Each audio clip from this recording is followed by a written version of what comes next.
कृष्णाचं नाव विठ्ठल कसं पडलं आणि मग पंढरपूरला विठुरायाची आणि रुक्मिणीची मूर्ती एकत्र का नाही, ह्या मागचीच ही एक पौराणिक कथा.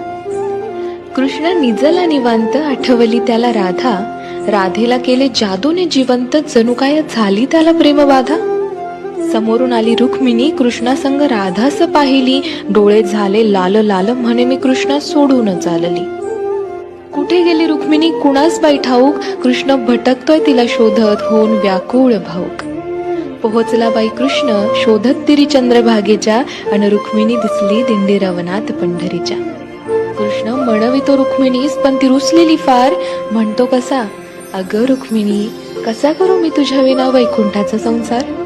रुक्मिणी नाराज, त्यातच कृष्णास आठवे भक्त एक थोर, नाव त्याचे पुंडलिक, लय गुणाचं ते पोर. पुंडलिकाच्या घरी आली कृष्णाची गबाई स्वारी, पुंडलिक करीतो आई बापाची सेवा, ठेवून उभा विटेवर कृष्णाला दारी. वाट पाहता पाहता कृष्णाची मूर्ती राहिली, विटेमुळे विठ्ठल त्यासी प्रचती जाहली. 28 युगे झाली लांब उभी राहून, रुक्मिणी रुसवा तो धरी, अवघ्या भूमंडळाचा संसार बघत विठ्ठल उभा विटेवरी. भूमंडळी म्हणे विठ्ठलास बाप, अन रुक्मिणी साई, अन बोला जय जय विठोबा रखुमाई.